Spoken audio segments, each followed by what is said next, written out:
Hi, shalom. This video contains mentions of Confederate history and ideology as well as racism. Viewer discretion is advised. All right, so this is part 4 of my KKK history series. And if you haven't seen the rest of the series, I highly recommend going back and watching at least parts 1 and 2, which I will link down below. In today's video, I'm going to be talking about the false narrative of the lost cause.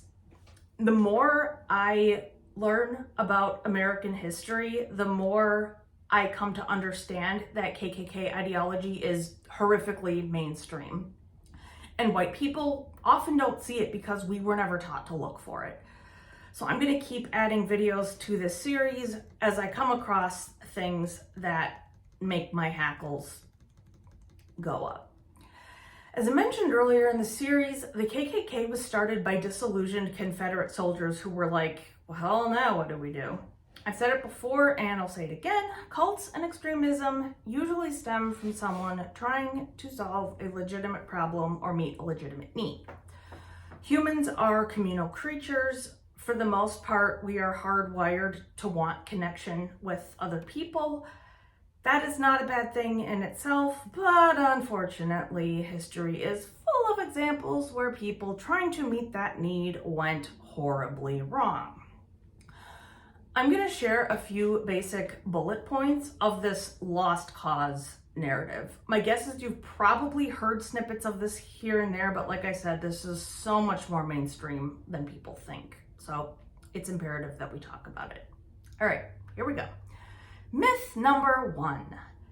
Succession had little to nothing to do with the institution of slavery. Yeah, I think we consider that myth busted. Myth number 2. The Civil War was about states' rights. The Confederacy was the true America, and the Union was the traitor. I have opinions about that, to put it nicely. Myth number 3. The Confederacy was only defeated because the North had a numerical advantage. Yeah, whatever. When it's all laid out point blank like this, you can see how present day supremacy was really fueled by the aftermath of the Civil War. A big part of the lost cause narrative revolved around Nathan Bedford Forrest, founder of the KKK. He became sort of a saint-like figure in the South. Now, Forrest was unique to other slave owners in that he was what you could call a self-made man. Most slave owners acquired their slaves and other assets through inheritance, and you had to be wealthy to have slaves. I abhor the idea of trying to put a price on human lives, but this is important to understand because slavery was the backbone of America's economy. The cost of an average healthy male slave would have been about $10,000 US in 2014. Now, statistically, the number of slave owners was actually quite small compared to the general population, but as we've seen time and time again, having money means you can control the narrative and spit out propaganda. During my research for this video, I came across a saying that feels very apropos. A lie can get around the world twice before the truth even ties its shoes. In part 2, I talked about the film Birth of a Nation. And as a refresher, Birth of a Nation is a horribly racist silent film that came out in 1914. This film was responsible for the stereotype of Black men assaulting white women. I watched a documentary on it as part of my research, and it contained actual clips from the film.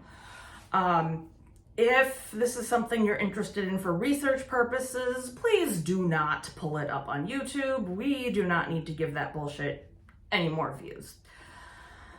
All right, so today we talk a lot about representation, and the two biggest influences on Western culture are the sports and entertainment industries. The problem with Birth of a Nation was that the filming technology was state of the art for the time. I actually thought it had come out a lot later, toward the end of the silent film era.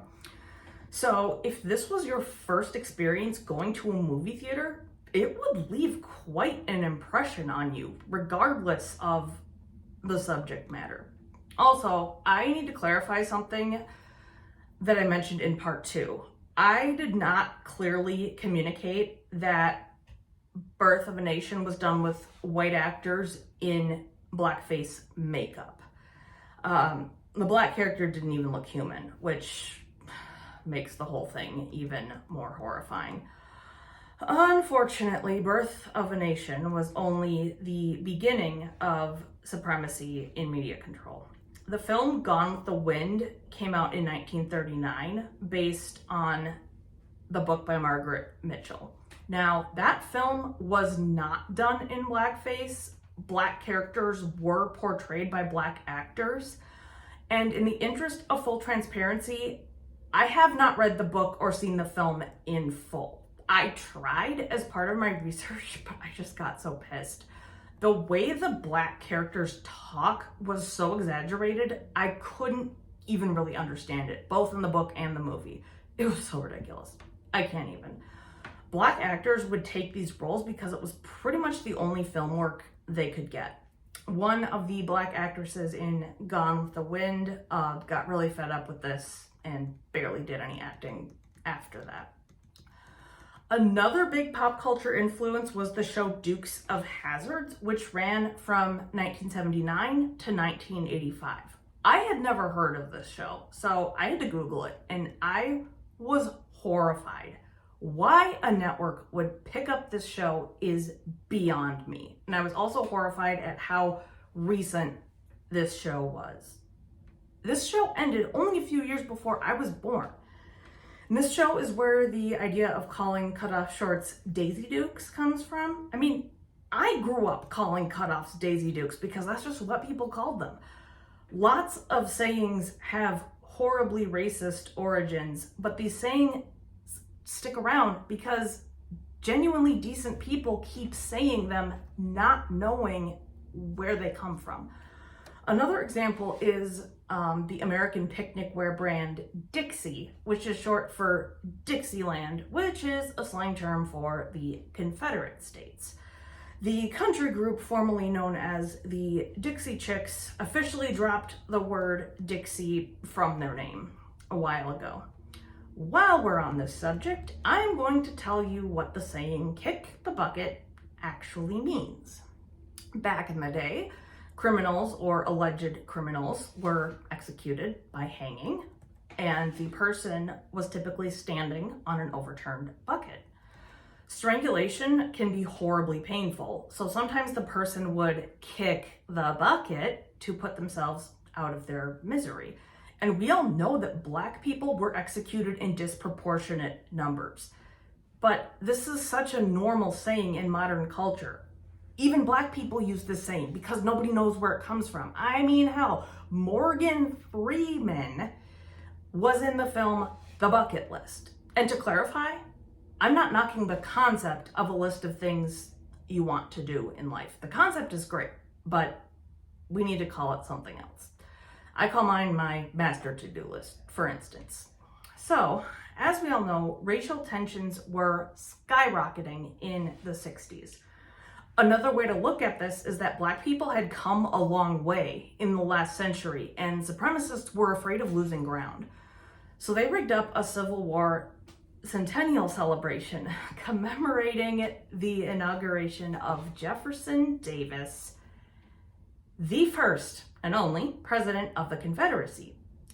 I've lost count of how many times I've thought or said, "Are you freaking kidding me?" during my research for this series. Unfortunately, the lost cause narrative is still alive and well. I could go on forever about all the Confederate monuments that still exist today. A statue of Forrest got stolen and was replaced in 2015 as a response to the start of the Black Lives Matter movement. And a statue of General Lee was torn down in 2017, only 8 years before the filming of this video. All right, that is a wrap on part 4. This video was written and produced by me, Kati Tovah, and my sources will be listed down below. All right, thanks so much for watching. Bye.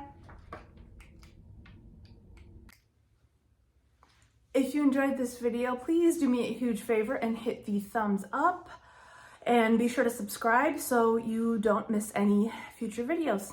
All right, thanks for watching, and I'll be back soon. Like you Bye.